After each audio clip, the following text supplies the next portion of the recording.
This is Kelly Pickle, intern from the College of New Jersey, assisting with the Oral History program with the Battleship New Jersey in Camden, New Jersey. Today is Sunday, March 25th, 2018. We are on board the Battleship New Jersey, and our interview guest is LaVerne Mesch from Dixon, Illinois. Other participants today include Mr. Angelo Pizzullo, manager of the Oral History program here at the Battleship New Jersey. Mr. Mesch served on the battleship from 1982 to 1985 as a Machinist Mate First Class. Welcome home, Mr. Mesch. Thank you. So we're going to begin with some general overview questions. So what is your current age? 70 years old. Great. When did you first enlist? In 1965, 17 years old. Great. That was how old you were when you joined the Navy. What was your inspiration for joining the Navy?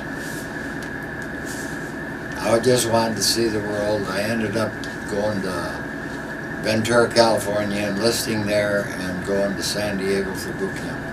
Okay, great. So what made you choose the Navy as opposed to a different branch? I just wanted to just to go out and see the world. I didn't want to be stuck in one spot. My dad was in the Navy for about 2 years, and he liked it, so I decided I'd try the service, try the Navy. Okay, great. You mentioned where you went to boot camp. Could you tell me a little about what that was like? At first, it was pretty bad. Trying to be away from my parents and stuff. But I got used to it, and then I really enjoyed it. And then I got out of boot camp, and I went to the USS Walk, stationed out of Long Beach, and I flew over to the Philippines to catch a ship to go to Vietnam. Do you have any stories from Vietnam you'd like to share? We really just sat out there and shooting, and it kept you up all night with all the shooting at night.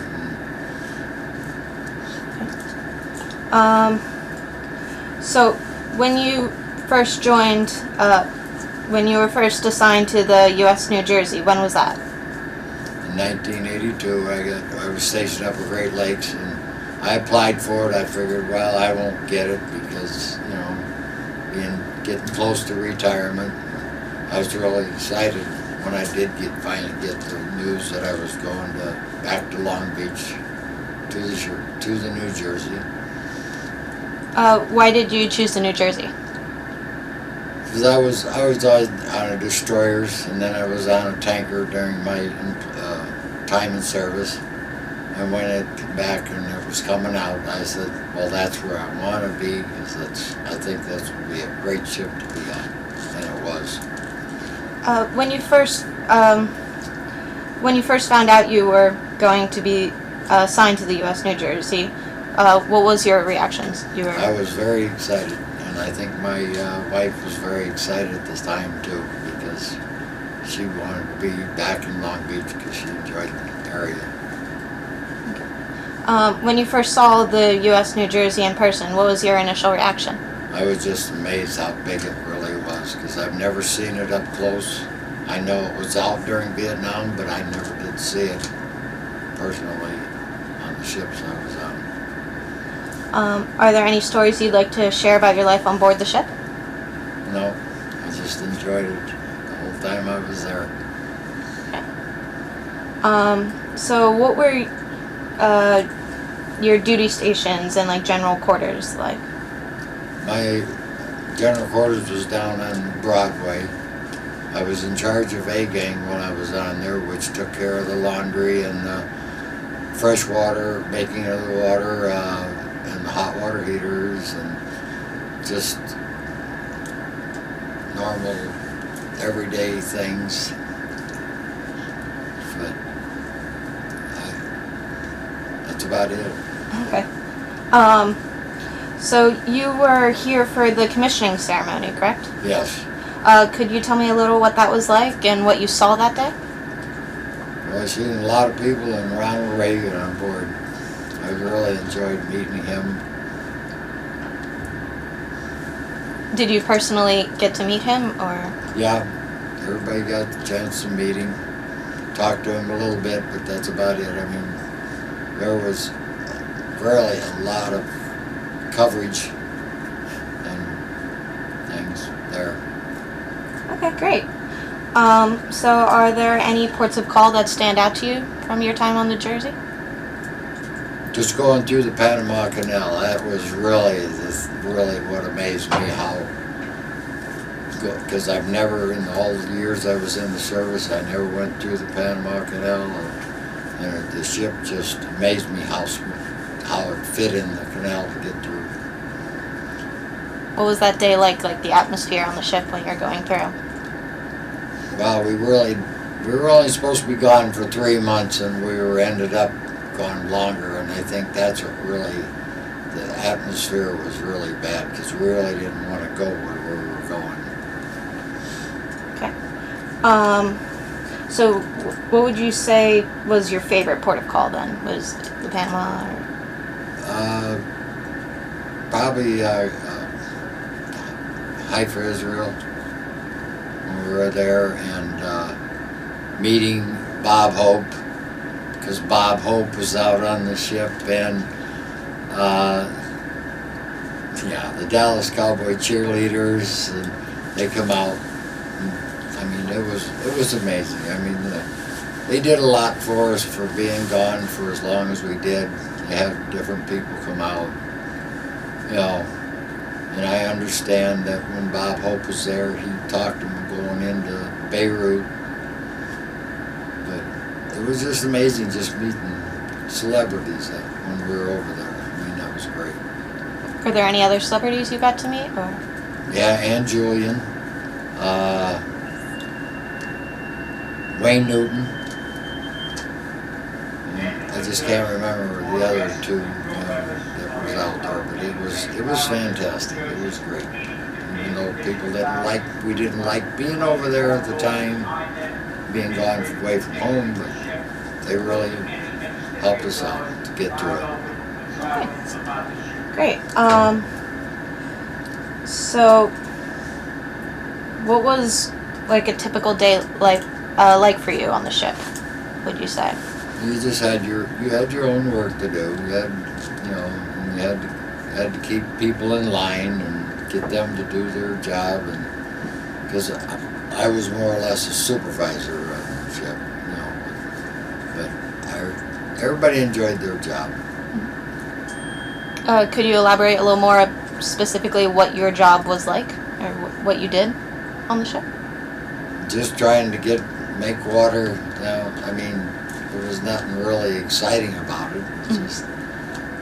Just keep the ship going, making water for the boilers, making water to drink and whatever.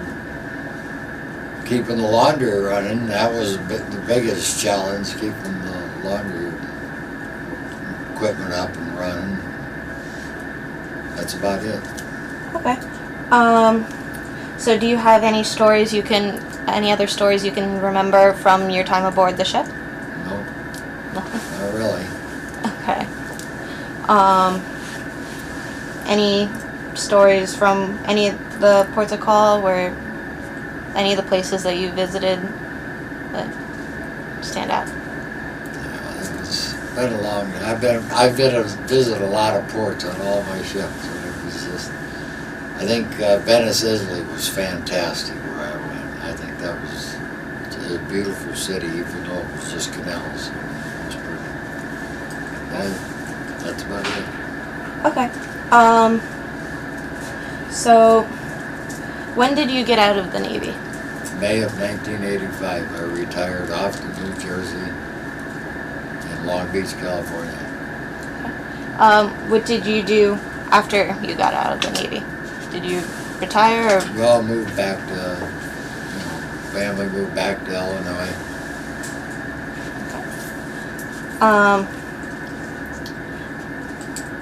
So, sorry, gonna circle back.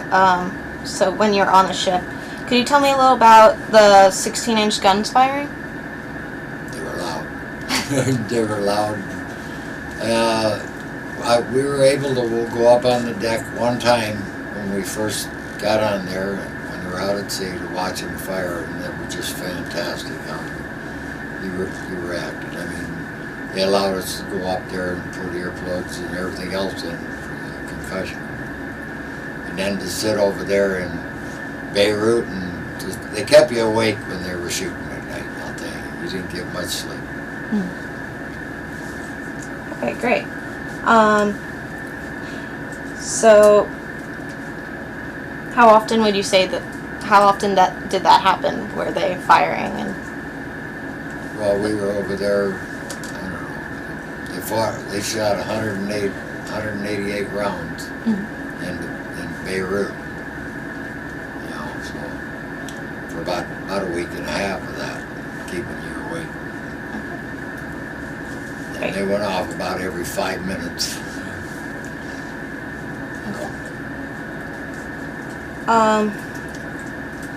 So, is this your first time being back to the battleship New Jersey since you disembarked as a sailor? Yes. Okay. Wanted to come back when they had the reunion out here a while back. Didn't make it. So, how's it been like being back here?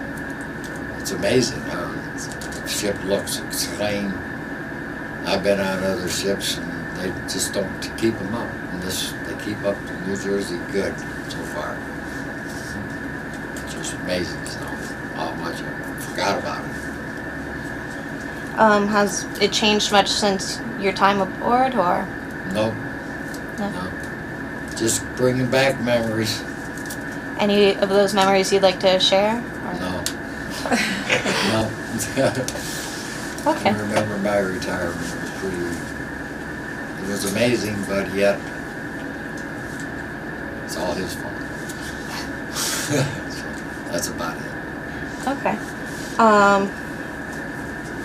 So could you what impact would you say your life in the Naval Service has had on you? 4 kids and and I think going in the service and being in there 20 years, I've learned to, get out and not get fired from jobs and just put up with people. Because that's one thing the service does teach you, to put up with your superiors and keep your nose clean, don't back talk or whatever, I don't know. But I learned a lot. I've learned a lot. And I've been a lot of places that I would never been able to go on my own. And just learn things.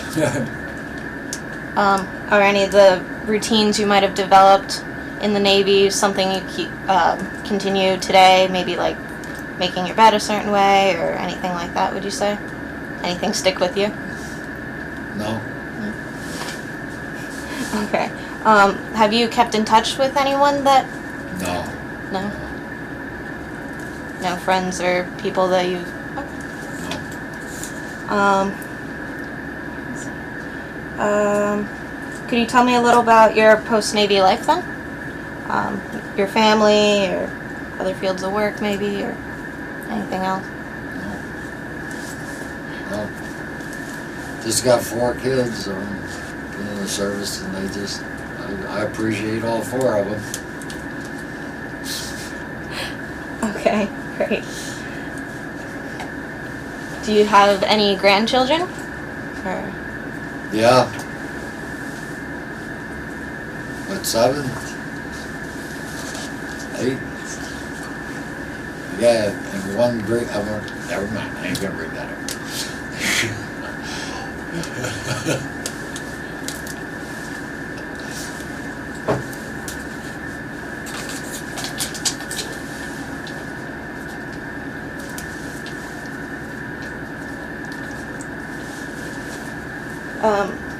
So, do you have a great-grandchild then? Or on the way, maybe? None. Oh, on the way. Didn't want to. Okay. I want a great grandchild on the way. Okay, great. So, are there any other stories that you could think of? It doesn't have to be necessarily about the battleship. It could be from any of the other places you served. Or... No. Okay. Okay. Done. So then we're gonna wrap up the interview. So once again, thank you for your service and taking the time to join us. This concludes our interview. Once again, this is Kelly Pickle, intern from the College of New Jersey, working with the Oral History program on board the Battleship New Jersey in Camden, New Jersey. Today is Sunday, March 25th, 2018. Our interview guest was Mr. LaVerne Mesch from Dixon, Illinois. This recording and any transcripts, abstracts, or indexes made from the recordings will be stored in the Oral History Department of the Battleship New Jersey, the Library of Congress Veterans History Project, and the New Jersey State Library System. All recordings will be made available to writers, researchers, teachers, and historians. Kelly Pickle, signing off.